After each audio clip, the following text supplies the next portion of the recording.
Olá, minha gente! Esse é o podcast Papo de Redação desta quinta-feira. Hoje é dia 18 de julho de 2024. Sejam todos muito bem-vindos ao nosso podcast de hoje. Eu sou o Lucas Luquezzi para comandar mais essa atração que de segunda a sexta-feira traz as principais notícias do dia sempre às 6 da tarde, com a ajuda dos nossos colegas de redação. Participe conosco, envie seu comentário para o 999715300, sugestões de matérias ou de entrevistas, e tem a seção de comentários do canal da Folha no YouTube aberta para você comentar o que você quiser sobre o que a gente está falando aqui. Então, deixa eu anunciar aqui algumas coisas que a gente vai falar hoje, gente. Temos notícias de política, do cotidiano, da saúde e especialmente aí da mudança nas pré-candidaturas aí para as eleições municipais de 2024, repercutindo aqui uma mudança numa pré-candidatura, mas na verdade uma desistência de uma pré-candidatura a prefeito daqui de Boa Vista. Tem também aí notícias sobre leitos de retaguarda que vão custar aí mais de 13 milhões de reais na prefeitura de Boa Vista. Reclamações de moradores de um condomínio em Bonfim, que seria ou não, isso aí o que os moradores falaram, que seria pertencente ao prefeito da cidade. E também, minha gente, temos aqui novidades, vamos repercutir também a aprovação das diretrizes orçamentárias de Boa Vista para 2025, com previsão aí de mais de 2 bilhões e 400 milhões de reais no orçamento da capital, e também sobre a decadência de um grupo, né, que é a Unimed, que fechou as suas portas aqui em Boa Vista. Vamos trazer aqui relembrar, na verdade, algumas situações, né, recentes, né, e também de pessoas famosas que acabaram deixando esse plano no Hospital Unimed, né, que fechou as suas portas. Deixa eu anunciar primeiramente aqui a Adriele Lima, minha colega de redação aqui no nosso podcast de hoje. Seja muito bem-vinda, Adriele, ao nosso podcast. Oi, Lucas, obrigado pelo convite. Oi a todo mundo que acompanha o Papo de Redação dessa quinta-feira. Muito bem, antes da tua participação em si, eu vou anunciar aqui uma notícia, na verdade, que a gente repercutir aqui, que a gente trouxe mais cedo no nosso portal folhabv.com.br, especialmente para os nossos ouvintes que estão agora pegando carona, que estão dando carona aí pra gente no trânsito de Boa Vista, né? Todo o estado de Roraima, na verdade. É porque, minha gente, o ex-vice-governador de Roraima, Frutuoso Lins, pediu desfiliação do PL, que é o partido do ex-presidente Jair Bolsonaro, e decidiu se filiar ao Novo, que é o nome de um partido, né? Novo realmente é o nome do partido, gente. Com o anúncio feito pelo partido nesta quinta-feira, nas redes sociais, o Frutuoso não vai mais disputar a prefeitura de Boa Vista nas eleições deste ano. Explico por quê. Porque como essa desfiliação foi feita fora da janela partidária, portanto ele não vai poder se candidatar a vereador nem prefeito nessa eleição. Então, só numa eleição próxima aí, né? Então é o seguinte, o Frutuoso, que é médico ginecologista e mastologista, agora está à disposição do partido aí, inclusive para uma possível disputa ao governo de Roraima em uma eleição suplementar que pode ou não acontecer, né? Isso vai depender se o governador Antônio Denário do Progressistas for cassado no Tribunal Superior Eleitoral. Vai depender exatamente disso. Então, o Frutuoso está à disposição de uma possível eleição suplementar para o governo aqui em Roraima. Lembrando também que o antigo partido do Frutuoso, que é o partido do Bolsonaro, ele está articulando emplacar o pré-candidato a vice-prefeito na chapa do prefeito Arthur Henrique, que vai buscar a reeleição pelo MDB neste ano. E na publicação do anúncio, né, o Frutuoso disse, abre aspas, quem vê de fora pode até achar que mas eu que convivi internamente com o Partido Liberal, sei que desvirtuou para muito longe com as tratativas e objetivos pessoais de seu presidente regional. Fecha aspas. Deixou aí no ar, então, que ele estava insatisfeito, né, no PL, algumas situações que ele não tornou público, né, especificamente, mas essa publicação reforça aí que ele sai do PL chateado, né. O Frutuoso, lembrando para vocês, que já esteve em partidos como o PSL, que inclusive ajudou aí, foi no PSL que ele foi eleito vice-governador na chapa do Denário em 2018, lembrando também que o Frutuoso rompeu no primeiro ano de mandato do Denário com o governador nesse caso, E ele também já foi filiado ao MDB, que pelo qual disputou o cargo de deputado federal em 2022, tendo ficado aí como o terceiro suplente da legenda com mais de quase 4 mil votos.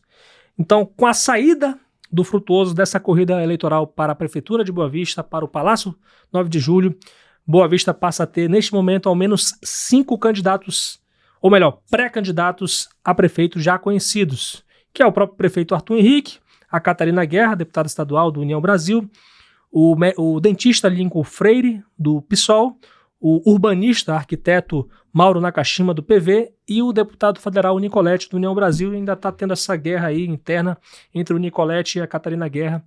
Então está tendo 2 pré-candidatos de um mesmo partido, que aí o prazo aí das convenções começa a contar no dia 20 de julho, termina no próximo dia 5 de agosto. União Brasil deve fazer essa convenção até o dia 5 de agosto, então num limite mesmo. E vamos esperar para ver quais serão essas águas que vão rolar ainda nessas preparações para as eleições municipais deste ano. Qualquer coisa, qualquer informação nova, aqui no podcast, aqui na programação da Rádio Folha FM 100.3 e também no nosso portal folhabv.com.br. Então, aberto esse parêntese, agora voltei aqui com a Adriele Lima, porque ela vai falar para a gente 3 notícias hoje, gente. Vamos começar sobre essa notícia de que a Prefeitura de Boa Vista lançou um edital para contratar leitos de retaguarda por mais de 13 milhões de reais. Adriele, fala para a gente se a gente conseguiu uma resposta da Prefeitura a respeito desse assunto, como é que vai ser isso, o que a gente tem de informação até o momento? Então, primeiramente, sim, a gente tem uma resposta da Prefeitura já sobre isso, mas é que de antemão a gente viu esse edital, né, pedindo aí leitos de retaguarda em hospitais particulares no valor de mais de R$1.000 cada leito, né? E aí, esse pregão eletrônico, ele prevê a contratação de apenas 30 leitos de enfermaria clínica para a retaguarda dos usuários do Sistema Único de Saúde, com a finalidade de atender os pacientes internados no Hospital da Criança Santo Antônio. Sim. O valor estimado, né, é de R$3.236.206,40. 13 milhões de reais. 13 milhões de reais, mais de 13 milhões. Esse pregão ele está previsto para acontecer no dia 30 de julho, e aí a modalidade prevê apenas uma empresa a ser contratada no período de 2 meses, prorrogável por período igual, ou seja, por mais 12 meses. Sim. E isso é diferente, né, do governo do estado, que também é até diferente de questão de valores, né? Um leito alugado, assim, vamos dizer, uns R$600 por aí, pelo que a gente já conseguiu apurar, mas justamente para mostrar que esses leitos estão um pouquinho caros, né? E a gente conseguiu uma resposta da Prefeitura afirmando que essa é uma medida de precaução. Porque, segundo a Prefeitura, a Secretaria, no caso, Municipal de Saúde, nós estamos com o Hospital da Criança acima da capacidade, já está com 118%, na nota que eles informaram, ou seja, são 214 crianças internadas, e aí, como a gente está no período de inverno, a Prefeitura afirmou que há maior risco de maiores internações de crianças por conta das doenças que acontecem nesse período. Então, por precaução, eles estão lançando esse edital aí para contratar esses leitos a mais, para que não haja um colapso no Hospital da Criança. Então, essas são as informações, né? Reiterou Sim. que é uma medida de precaução, não é para gerar muita alarde, enfim. Sim. Essas são as informações que a gente tem sobre esse pregão. Contratação, né? Essa contratação que pode ser feita aí. E realmente a saúde pública, né? Ela tem passado por muitos problemas, né? E essa questão, ela particularmente, então, trata aí de leitos de retaguarda, ou seja, a Prefeitura está buscando leitos fora, né? Porque são na rede particular, né? Isso, né, Adriele? hospitais particulares. Exatamente. E por falar nisso, Adriele, a gente continua falando mais ou menos de atendimento Particular. na saúde particular, digamos assim, né? Porque, veja bem, hoje a gente foi até surpreendido com a notícia. Na verdade, já estava, acho que pelas notícias que vêm sendo divulgadas nos últimos anos, podia se esperar? Podia se esperar, acho que talvez podia se esperar, né? Porque é um retrato da decadência de um grupo, né? Que foi do grupo Unimed, né? Cooperativas médicas, né? Pelo país aí, e que aqui em Boa Vista anunciou aí para os funcionários o fechamento das portas do Hospital Unimed. Então, quais são as informações até o momento? Pois é, Lucas, as informações é porque tá todo mundo tentando ter, inclusive os próprios funcionários. A situação é que hoje eles receberam essa informação por um áudio do WhatsApp, de que eles deveriam, de que o Unimed ia fechar, o Hospital Unimed ia fechar, e que eles deveriam se apresentar no RH para formalizar a demissão, de que todos seriam demitidos, ia funcionar apenas a UTI, o administrativo, alguns setores. E aí, a preocupação nesse momento é justamente dos beneficiários e dos trabalhadores, né? Eles estão aí cobrando os direitos trabalhistas, né? Eles acham que vão ser eles foram demitidos sem receber os salários, eles não têm informação sobre nada. E aí, essa é a situação que se encontra. Os beneficiários também não foram informados sobre isso. A gente já está aí acompanhando, já conversando com beneficiários, já estamos conversando com o advogado para saber o que acontece quando essa situação ela acontece, né? O que a gente deve fazer. E aí, a gente está acompanhando toda essa situação. A gente ainda não tem resposta da Unimed para saber o que de fato gerou esse fechamento aí do hospital. Né, mas, enfim, a gente está aguardando mesmo as informações. Acredito que daqui para amanhã a gente já tem aí novos detalhes sobre essa situação e tranquilizar um pouco mais quem é atendido pelo plano de saúde no Unimed e também os servidores que merecem ter uma resposta sobre isso. Com certeza. Eu acredito que os caras ficaram surpreendidos, né, com uma coisa dessa, né? Sim, Lucas. A gente recebeu um relato até de uma servidora que ela falou que ela tá desolada, ela não sabe o que fazer. E ela acha que vai acontecer a mesma coisa que aconteceu com a demissão dos funcionários da clínica, do núcleo de reabilitação do Unimed Fama em maio. Sim. Que eles foram demitidos assim, sem explicação, e não tiveram também os salários pagos. Não conseguiram os seus direitos. Não, e aí, enfim, eles estão preocupados, todos estão preocupados, essa é a verdade. Até o momento, o que se sabe nesse comunicado é que os pacientes eles vão ser realocados aí para unidades públicas, é isso? As informações que a gente tem é de que eles vão ser realocados para unidades públicas, mas a gente não pode confirmar ainda, porque não foi uma resposta oficial que a gente teve ainda da própria direção, né? Da própria direção. Mas isso foi um comunicado que eles fizeram para os funcionários, né? Para os funcionários.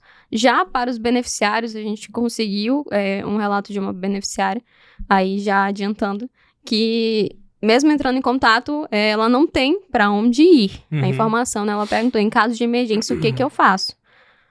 A mulher a atendente não soube responder o que ela deveria fazer, e apenas que ela deveria continuar ligando para o atendimento para saber quais são as novas informações, quais são os novos direcionamentos que a direção vai dar para os beneficiários, porque até agora não tem, realmente não tem. Olha, Adriele, essa semana eu acompanhei, acho que foi ontem, eu não tenho nem muita noção assim, de qual é o dia que eu tô, na verdade, falar a verdade, mas foi essa semana que eu acompanhei uma consulta da minha esposa, né? E aí a médica até perguntou, vocês têm plano de saúde? Aí, não tem plano de saúde, não. Aí quando você vai colocar aí as opções, aí você tem um plano de saúde que é voltado para servidor público. Quando você não é servidor público como a gente fica meio desamparado, porque tem plano de saúde que alguns órgãos públicos adotam, né? Então, tipo assim, que são muito bons, inclusive, né? Mas que, infelizmente, as pessoas que desejariam ter esse mesmo plano de saúde, né, que não vou citar o nome aqui, né, mas não tem oportunidade porque ele é voltado exatamente para o plano de saúde, para o servidor público, né? Então, tipo assim, poucas opções que a gente tem. A gente no estado de Roraima, assim... A gente já não tem muita opção. Agora, com o fechamento do hospital Unimed, a gente só reduz mais ainda as nossas opções. Pois é muito complicado isso realmente, para quem quer buscar saúde de qualidade, né? Porque nesses últimos anos a gente já tinha ouvido falar muito que a Unimed estava com problemas na questão de plano de saúde, de atendimentos, né? Não conseguia atender toda a demanda, que estava virando até hospital público, né? Aí, poxa, foram muitas reclamações que a gente recebeu nos últimos anos a respeito do atendimento na Unimed, né? E eu acho particularmente muito triste, né? Porque é um hospital, um plano de saúde, uma cooperativa que foi muito respeitada aqui no estado de Roraima, né? E antiga também, né? Por muito tempo foi o único plano de saúde que as pessoas tinham aqui, para quem queria na rede particular. E exatamente. Tanto é que são 26 anos de história, né? A gente estava pesquisando, né? São 26 anos aqui, abriu em 98, parece, que abriu em 98. Sim.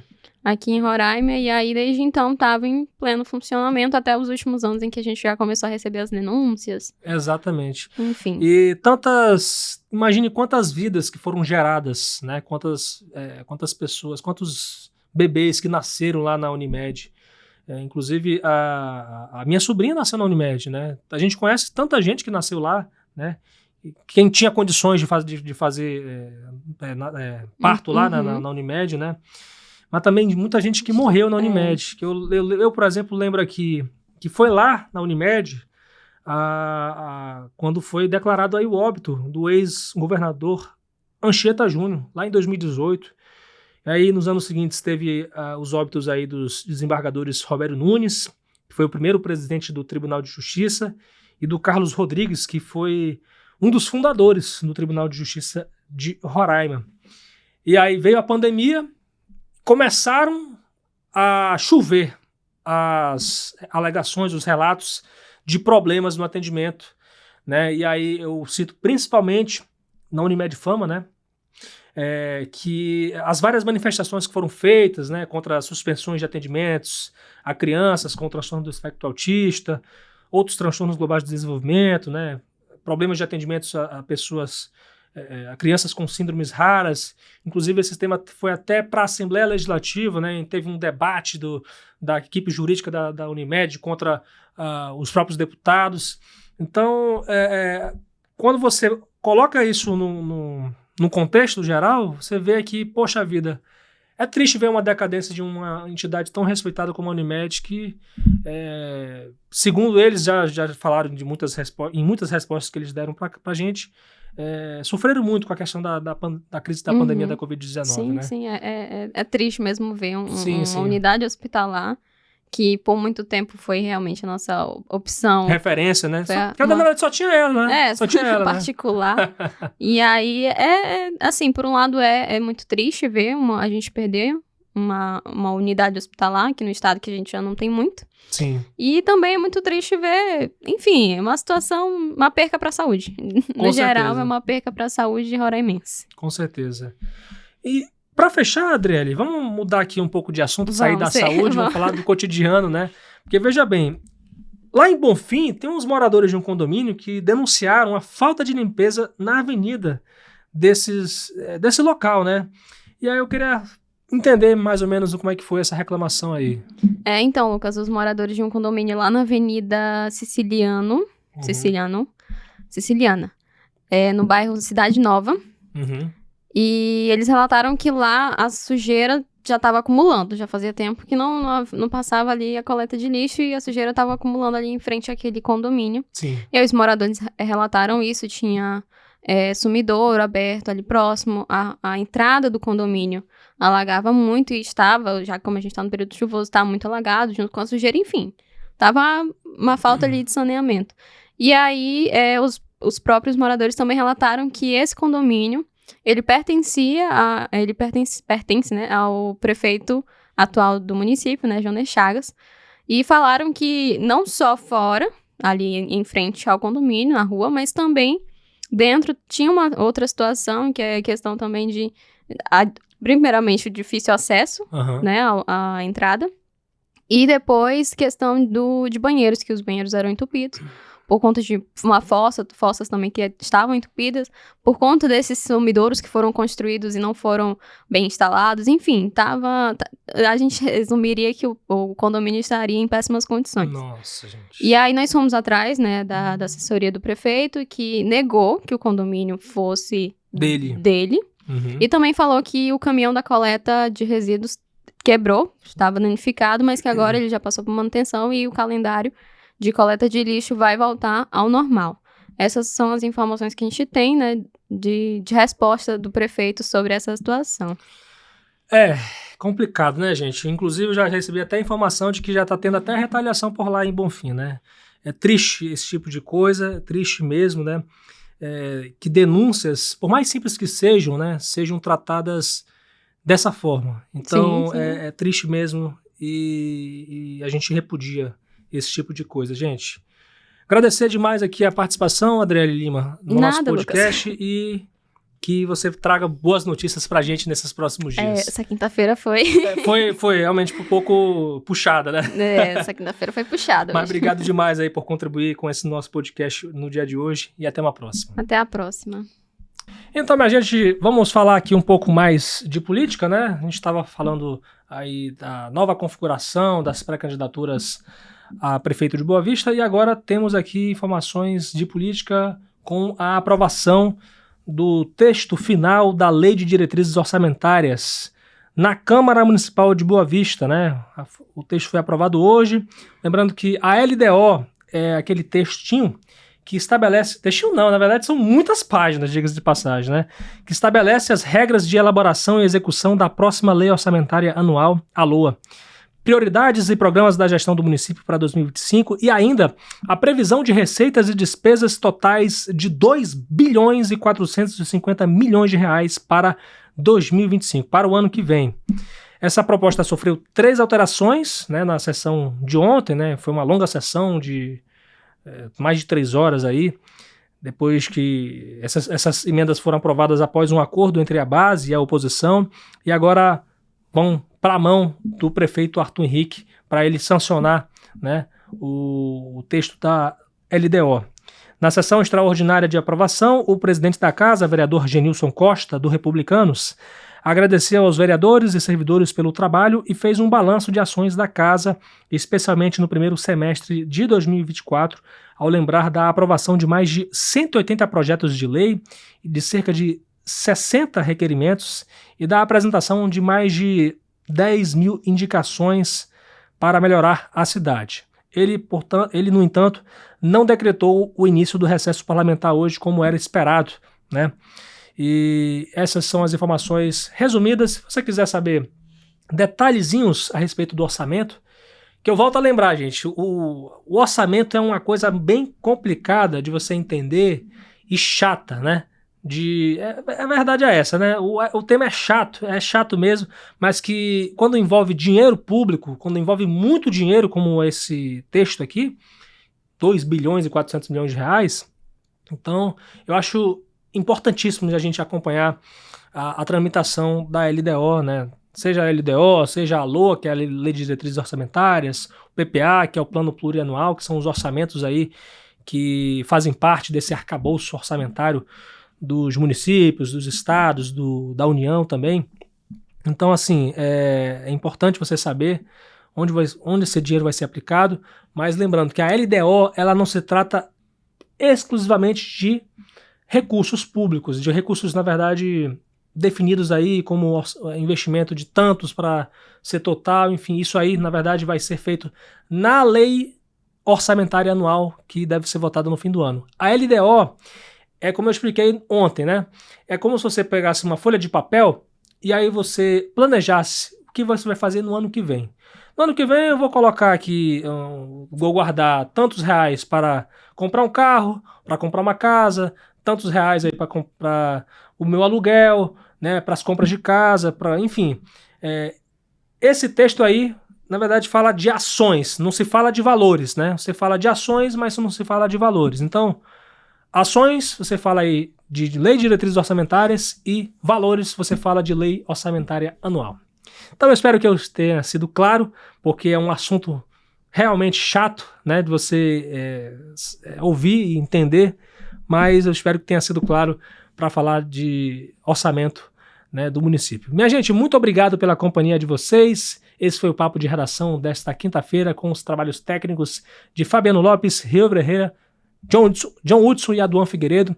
Eu sou o Lucas Luquezzi, sempre de segunda a sexta-feira estou aqui para comandar o Papo de Redação, repercutindo as principais notícias do dia, e convido vocês a acompanhar as nossas redes sociais no Instagram, no Facebook, no X e no YouTube, como Folha BV, Rádio Folha BV no Instagram, Folha FM 100.3 no Facebook e no YouTube, e a minha rede social pessoal, @LucasLuquezzi, LUCKEZIE. Muito obrigado, minha gente. Nós voltamos amanhã, se Deus permitir.